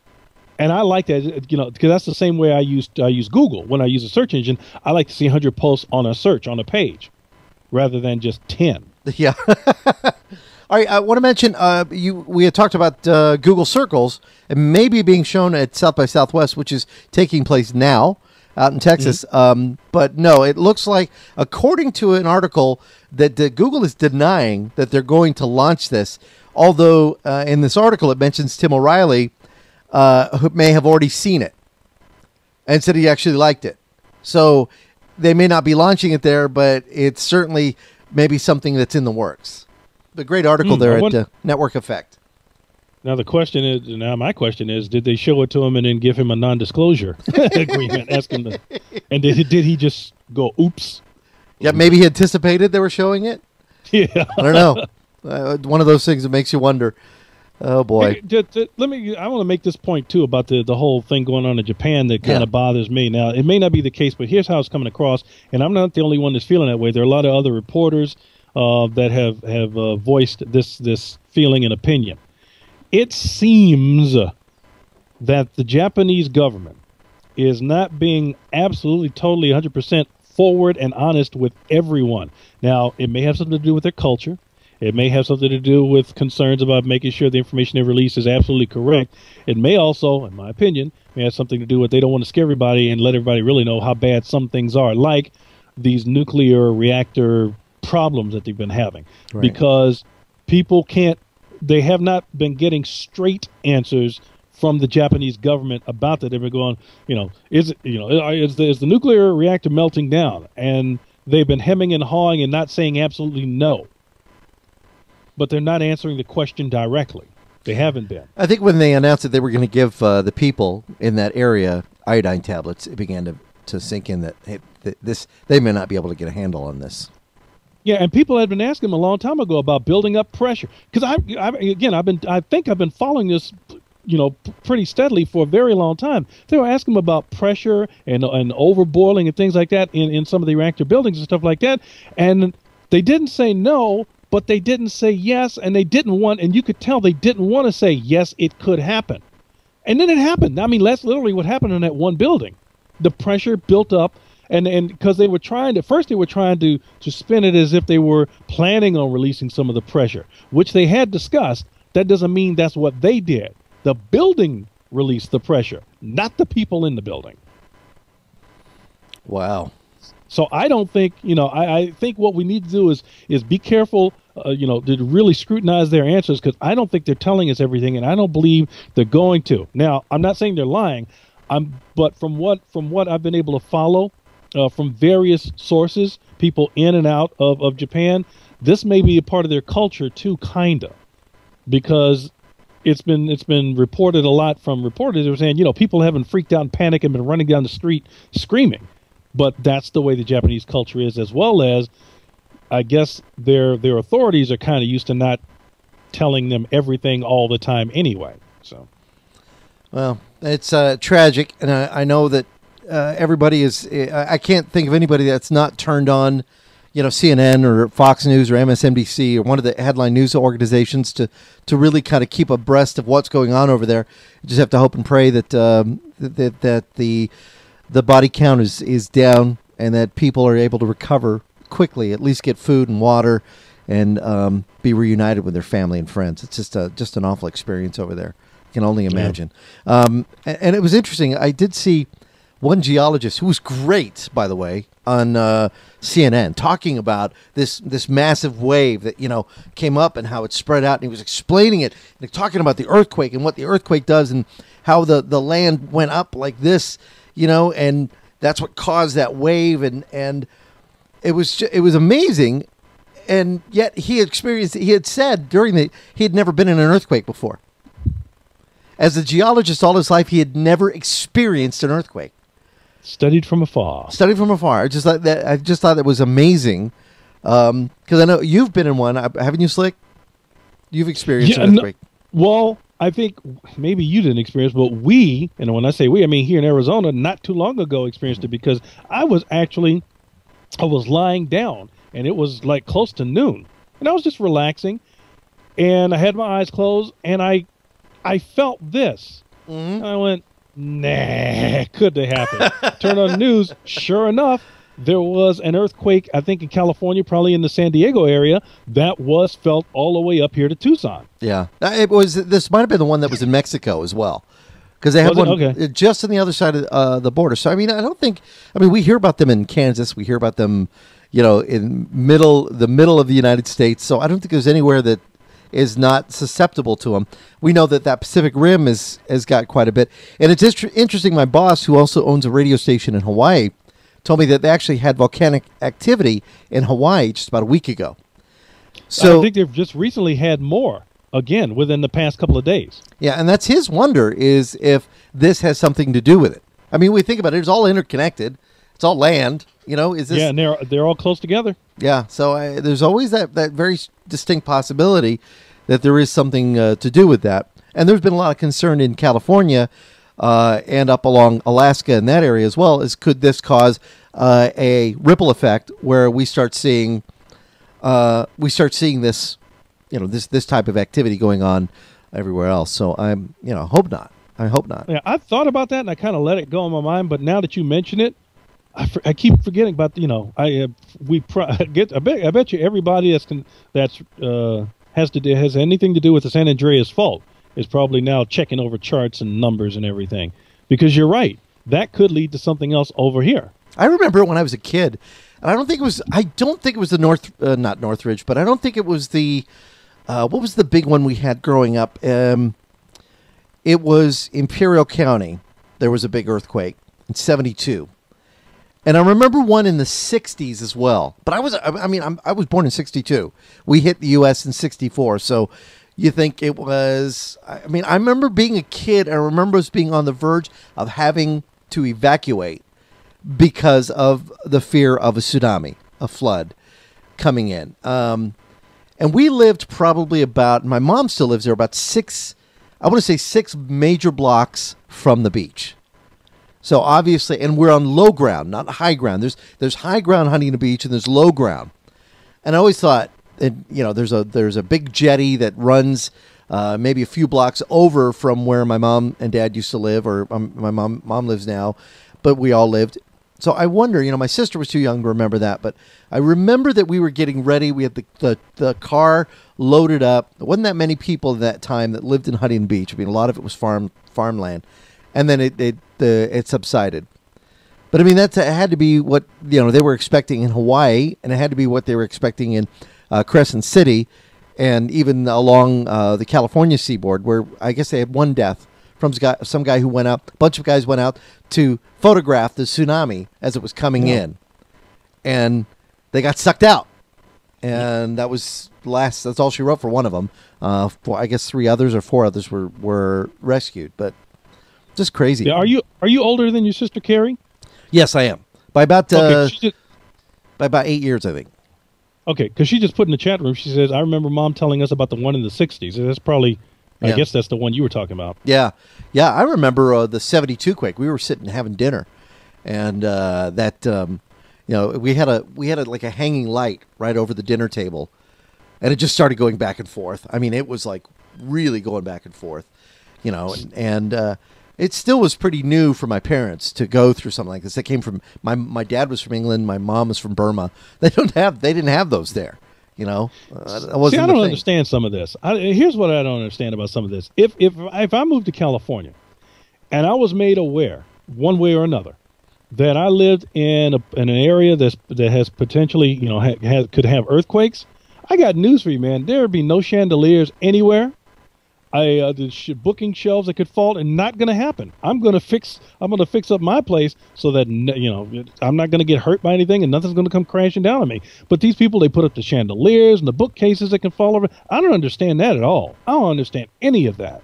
Yeah, it's crazy stuff. All right, I want to get, and we were only going to do an hour today, but I want to go over one of the things I talked about was the idea of upgrading your PC.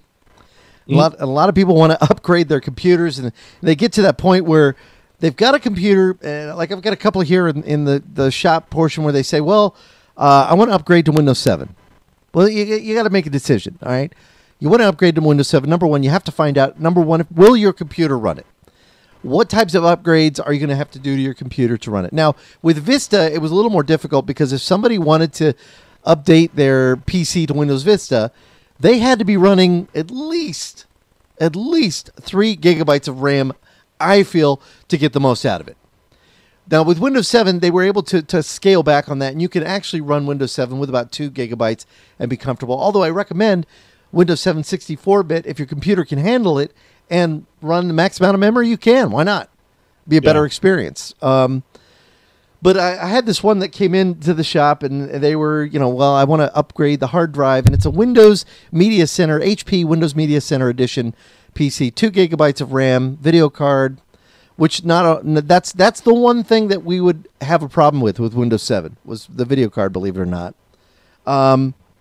Let's see, there were some other things on it, and finally I just told the customer, I said, you know what, I think honestly your best bet is just to, we got rid of the viruses that were on there, to just go ahead, run an antivirus program on it, and just keep this as a PC.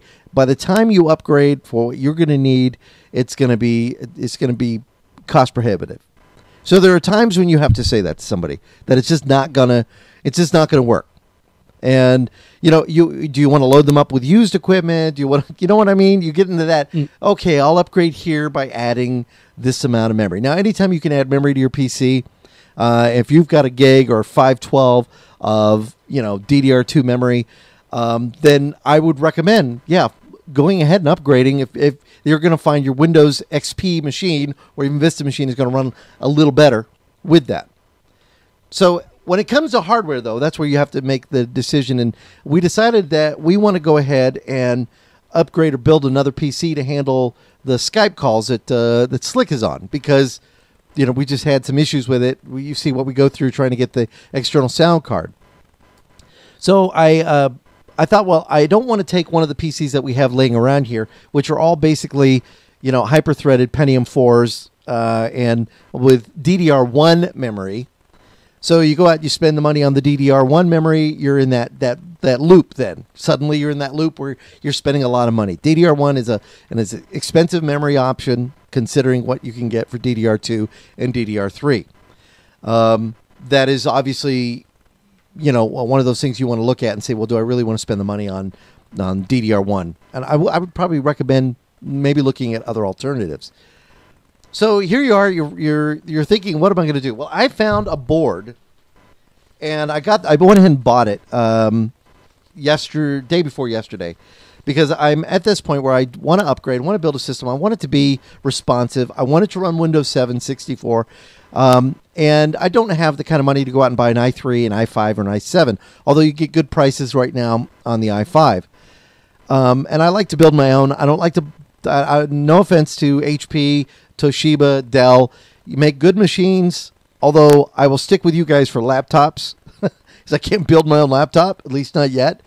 But I will, when it comes to a desktop, I always like to build my own. So I was in the local computer retailer here called SWS.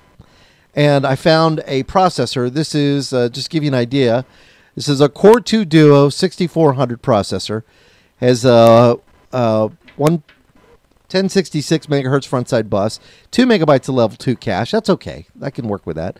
And 2.13 gigahertz. Now, even a Core 2 Duo at 2.13 is going to be very responsive. The last one I had on this was a 6600. Look at the price I got it for. $55 for that processor.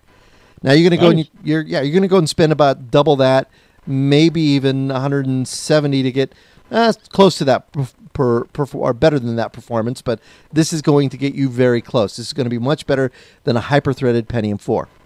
So the situation here is this is a 775 chipset.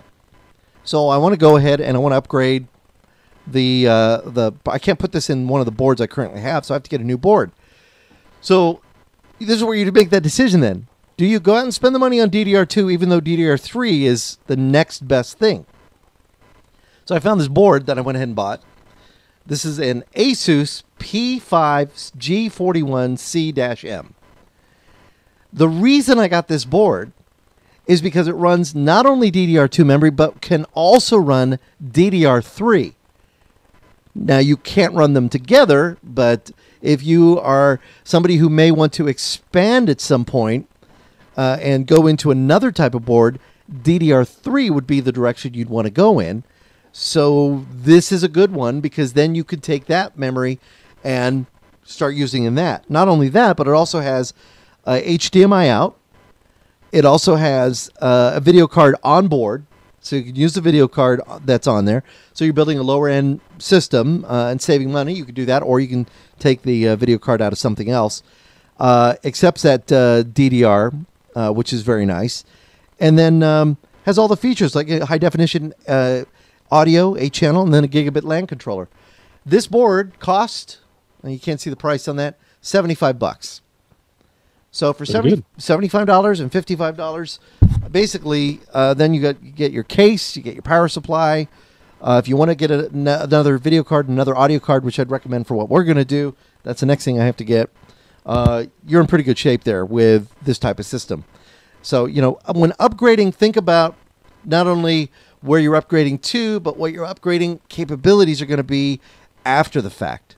Where, you know, what you're going to be left with when you decide a year down the line, well, gee, I really want to run that i7 or that i5 processor, you know, but it means I'm going to have to get a new board because that runs a 1366 or a different type of chipset, you know, plug-in. So that's where you go with something like that. Also picked up a nice DVD burner, $25. Not too bad. SATA. So always go with SATA. Don't go with IDE anymore. And get a good Western Digital hard drive, and I like Western Digital.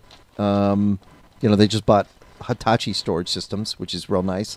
You know, and then max it out with your storage because everybody's putting everything on there right now. And then get yourself a nice little external.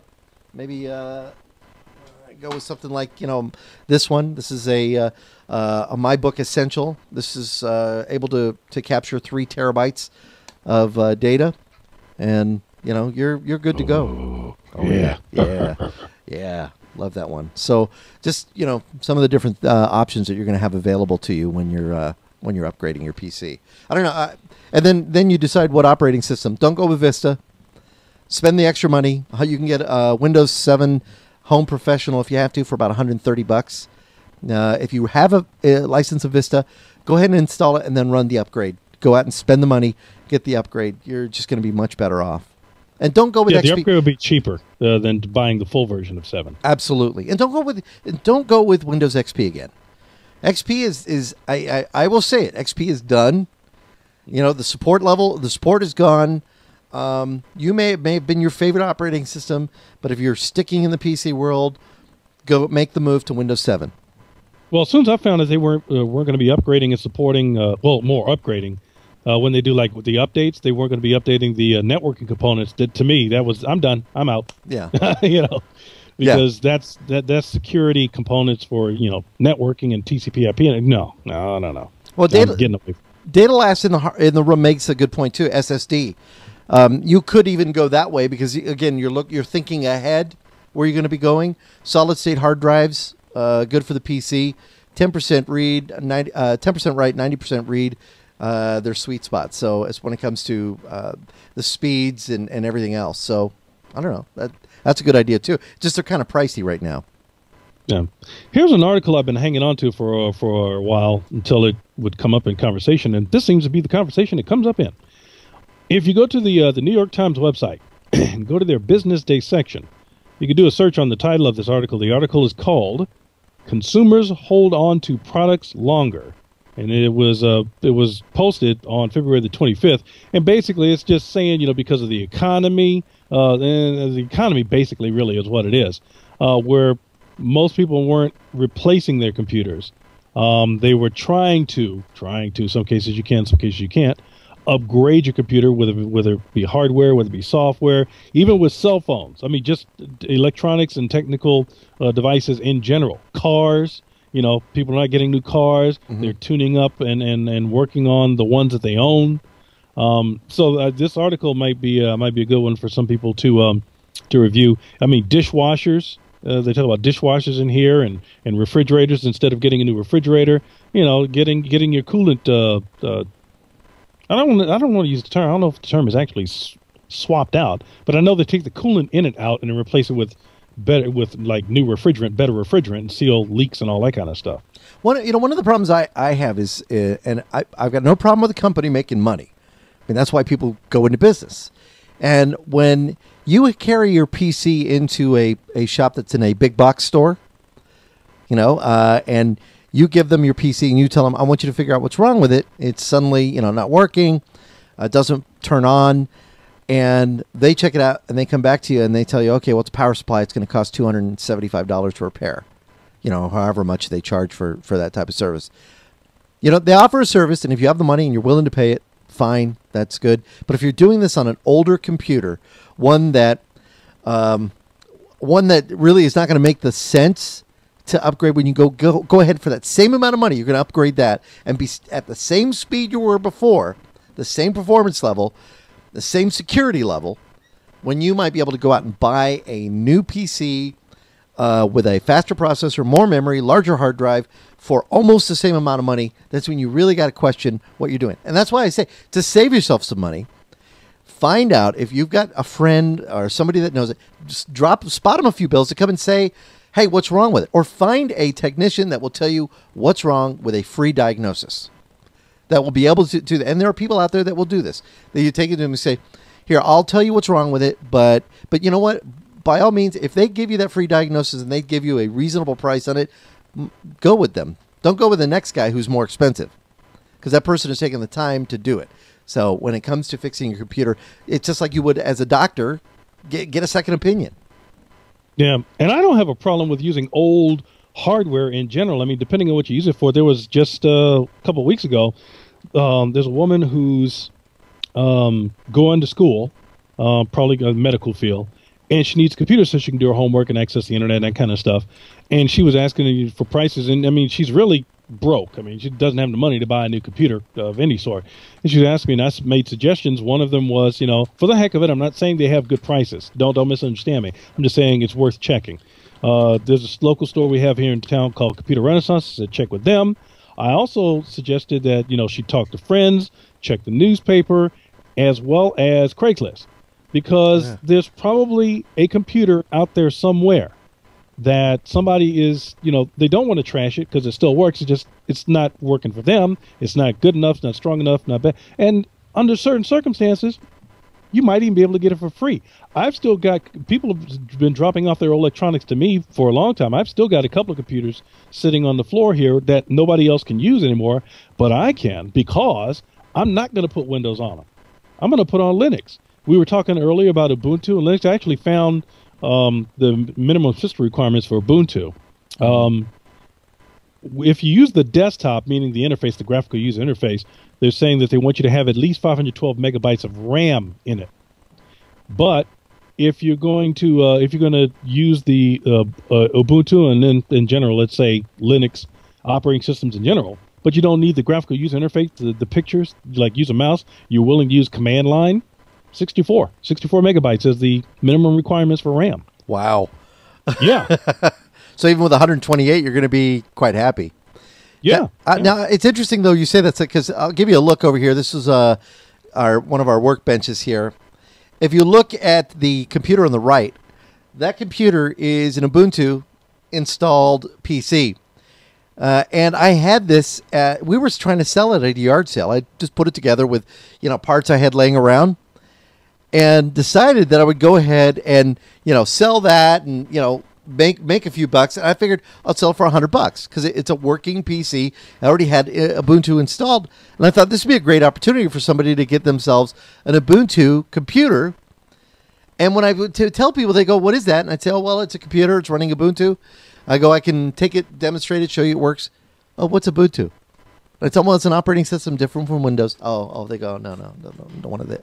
I think you have to reach that particular niche that is willing to accept a good value and take it and play with it and explore into it. Well, I usually ask them, what do you want to use the computer for? And if they don't tell me something, if I don't hear something that says to me Windows only, or you need Windows, or you really should be using Windows, I'll mention Ubuntu.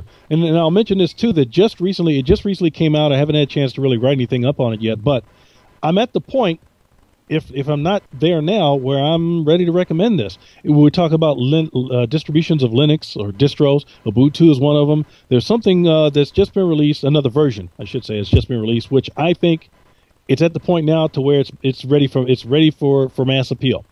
And it is called, and you can do a search on it and find it, it's called Jolly Cloud. Now, we'll spell this for you.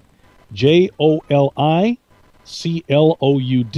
Now, there's two types. When you get to their website, you'll find, as regarding downloads, you'll find two different types of downloads. Now, one of them, you download it, you burn it to a CD or DVD, and you can install it as an operating system just like Ubuntu. There's another version that has what's called, I believe it's what's called a WUBI installer, WUBI. I don't remember what it stands for, but here's what it means. It's about 700 megabytes. So you download it and you save it. So it's going to take, I don't know, about an hour and a half to download it. At least it did for me on the 1.5 DSL. You download it and you save a 700 megabyte file. I did it on one computer. I ran the installation procedure. What it does is this particular file that I downloaded, it installs right alongside Windows. So it doesn't get rid of Windows, but it installs next to Windows.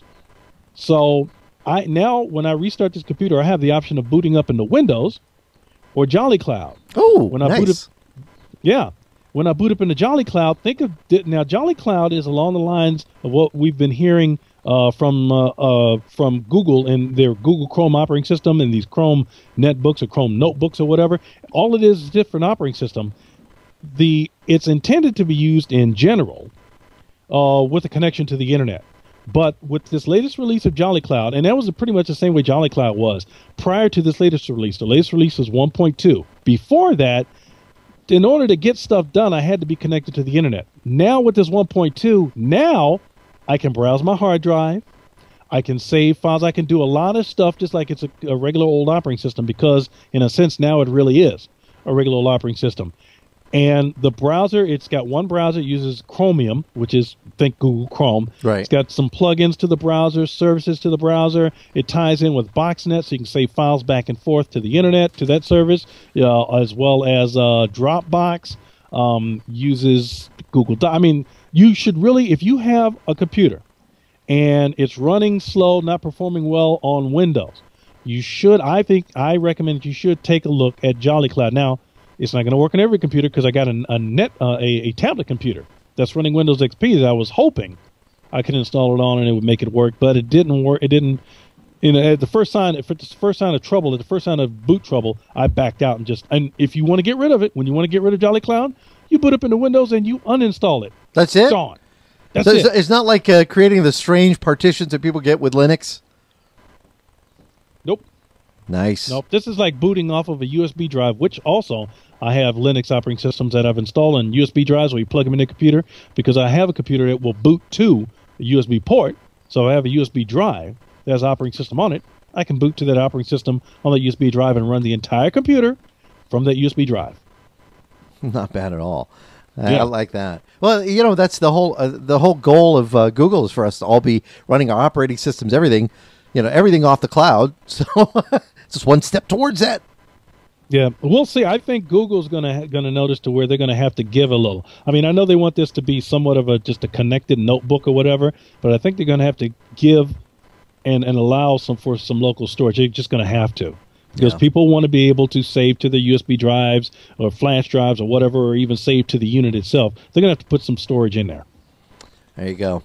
All right. Well, I'll tell you what. I gotta head over to Best Buy and pick up a sound card for this. I'm not sure which one I'm going to get. The titanium is probably one of the best ones I've ever used. And are you talking about internal or external? Internal, because it'll be in a desktop system. So I don't know. I might go that route. So I'm not sure about this. I'm not sure if it's my laptop USB ports that are going out on the Skype machine, or if it's the sound card itself, the external. So I'm going to go with that it's the sound card, and go with an internal sound card on the desktop PC. I don't like using the sound right off the board. I might try it to see if it's any good. See if it works. Well, see what the deals are. I mean, if you can get a deal on a card that flies and swims and makes coffee at 8 in the morning. Get that one with all the ports and all that. Go for it. We got to get you the coffee first. Oh yeah, need a coffee. I'd be happy with instant coffee. If I had regular ground coffee, I need a coffee maker again. I don't have a coffee maker. Gloria and I were going to give you a coffee maker. The only thing is, it takes, how long does it take to make? About a half an hour to make a pot of coffee. I don't care. He says he doesn't care. He'll take it. You can have it. Well, even if it takes a half an hour, maybe it just needs to be cleaned. You know what I mean? Maybe it's got that hard water stuff on the inside. We've tried. We've tried the vinegar. We've tried everything. What did you do with the other one, the real expensive one? Did you throw that one? She threw it. She threw an expensive coffee maker away? Yeah. How much did the thing cost me? It was about $100. Why did it cost $100? Because it stopped working. Oh, it was stainless steel, and it stayed in the pot all hot. Oh, that nice one. Yeah, but it stopped heating up the coffee. So, did you keep the pot? Did you keep the pot? No, she even threw that away too. It was a good pot. That was a good pot. Oh, that would have been a good pot. Yeah. Oh well. So now we have a little $15 one from Target, but we have one that it's a little white one that I had when I lived in the apartment, and it takes about 30 minutes, and we tried cleaning it and everything. I don't know if it's the pump that's gone, but hey, it makes good coffee once it comes out. 30 minutes. I wonder if it takes 30 minutes because it's like a little cheap element in there. So it takes a long time to heat the water, and then they get the water to boil, and then they get it to boil. So it could be. That's why it takes 30 minutes. It could be. I don't know. We're going out. Maybe we'll find one that's cheap, and that can be our gift to Slick for his birthday. When's your birthday? You missed it. It was September. See, and you missed Christmas too. And no, I didn't miss Christmas. What did I give him for Christmas?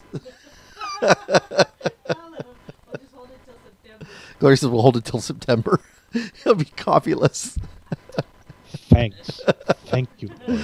All right. Well, I'll get in touch with you a little later. And also, we're going to get you hooked up with this webcam. I tried finding those cords. I couldn't find them. So I don't know. I'm going to still look. But this is the webcam that Slick's going to start using.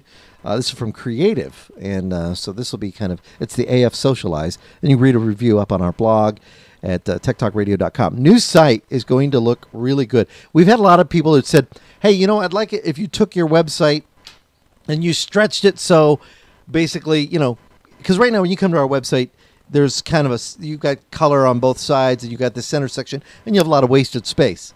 So I've had people who have told me, well, why can't you go with a website that has, all straight across and all of that? So our new website, Gloria hasn't even seen it yet, which we should hopefully be launching very soon. I'm not saying a week, I'm not saying 2 weeks, but it will be launching soon. We'll have all of the features we have now, but we'll also be able to add more, and it'll be a little easier to read some of the articles. So that'll be something that people have been asking for. Okay. Hey, Carrie in the chat room, your sister, yeah, says Carrie, says Mom's got a coffee maker she's not using. She says she thinks there's one in the garage. I can send you over to Huntington Beach there. Carrie. Hey, she won't give it up because I'm still trying to get the cake maker out of my mom. But I think Carrie's got dibs on it. Oh, and I'm sending you, so while you're out shopping, maybe, I'm not saying don't buy one, but I'm going to send you this one anyway in case it works. Remember, we had the conversation yesterday about USB, powered USB hubs. Oh, yeah. And that the spec is set for 4 ports. I'm going to try to remember to have this extra 6-port hub I have brought to you. Now, I'm not saying it's going to work great, but it's a powered USB hub, and maybe it'll help you out. Well, cool. I mean, I never say no to stuff, so that might work out well. Although I really want to bag on this laptop. Let me give you, here, let me go to you real quick. Let me give you a quick look at this laptop so you can see what kind of condition this is in. For those that have not seen it, I even sent a letter to HP asking them, hey, is there something I can do to get this looking a little better? As you can see, it's been dropped. This was dropped by a bellman in Las Vegas. Yep. I always remember that because I didn't realize it till I got in the car and we were driving back. And you tipped him too, didn't you, then? Yeah, I tipped him really good. I saw the bag roll off the bellman's cart, and we picked it up and put it back on the cart and then got in the car and drove back. And it was like that. And then you see, you could tell I use this a lot. I don't know if you can see that, but it's completely worn right there. So no, I think it'd be nice to get one that's a little thinner, a little faster, runs Windows 7. This is running Windows XP, and get a completely different one. This would be nice. What's that? Gloria's in the peanut gallery over there. There you go. She just made a new bear. Yeah, very nice. Hey, that's my spot. What you get out of there? This looks like you're sitting in his spot. You got to clear that. All right. Okay. What up? What else up for this week? Are we going to see you on Steve's show this week, or do we know? Probably. Just a reminder to everyone, remember we are now in daylight savings time, except for those of us in Arizona who don't have to change. Let's see. I just stuck my tongue out at everybody else. Yeah, you know what? I think daylight savings time, in my opinion, I see no use for it. It needs to go away. I think having it in effect doesn't benefit us in this age, day, and time. I don't think we. I just don't. I think it's a waste of time. I really do. Waste of time and more confusion than it's worth. Let's just dump it. So now we're on the same time zone. Right now we're on the same time zone then as California, right? Yes. See, I always hate it because I feel like I lose an hour now. And now I can drive to California and I can't look at that extra hour. Although it really it still takes me 5 hours. Yeah. Let's see. Oh, what else is coming up this week? Oh, yeah. Let me flip over to my note here. So there's stuff going on in South by Southwest, so I expect to hear some announcements like that. We talked about earlier Google Circle, which could be coming at any moment now. Yeah. Internet Explorer 9 is going to be coming out of beta and release candidate soon, if not tomorrow. Right. Yeah. The Mozilla Firefox 4 could happen at any time. The official release could happen at any time. It's been in beta and a release candidate now. What else? I mentioned it yesterday. Opera there's a new Opera that's in beta, so you can check that out. Was there something else that's supposed to happen this week? I think that's it. Tech-wise, yeah, I think that's it. Yeah. Well, we'll have to see for Tuesday. Watch for some stuff to be mentioned during and after South by Southwest too. It's gotten to be not only arts and film and movies and stuff like that, but also some tech has been thrown in the mix on this thing too. So some things could be coming our way. I just found a post on Scobes, Robert Scoble. He posted on his account that Tim O'Reilly did let the cat out of the bag in regards to Google Circle. Yeah, I saw it. It was wonderful. Dope. Yeah. Well, anything just creates some excitement. Now, I'm wondering, and I don't want to close on the downside, but there have been some people who have wondered. Now, I don't know if you remember, it was, I want to say almost 10 years ago when we started to see the price of DDR memory go up due to an event that happened in Korea. And then we also saw some events in China, which also caused the price of electronic goods. Are we going to see that, you think, with this earthquake in Japan? Are we going to start to see the price of electronic goods? Are we going to see Sony products? Are we going to see other products maybe going up in price to offset the difficulty it's going to be getting that stuff out of the country, although the whole country has not been affected by this?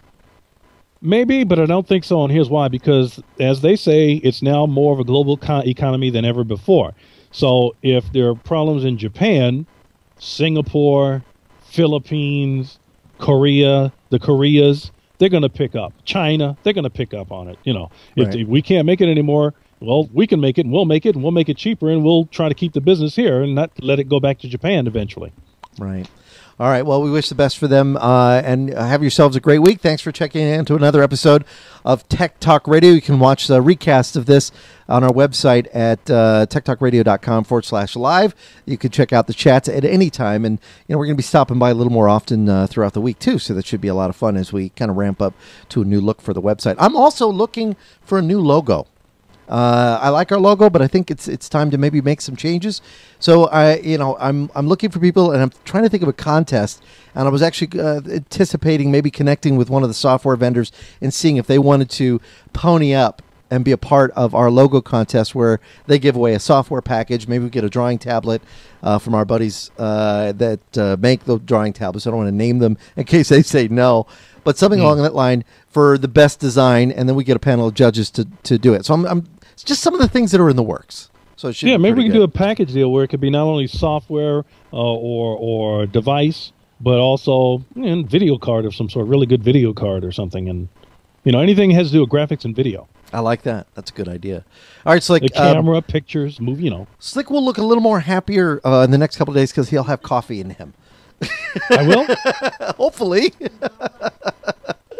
All right, Slick. You have a good one. We'll talk to you real soon. See y'all. All right. Take care.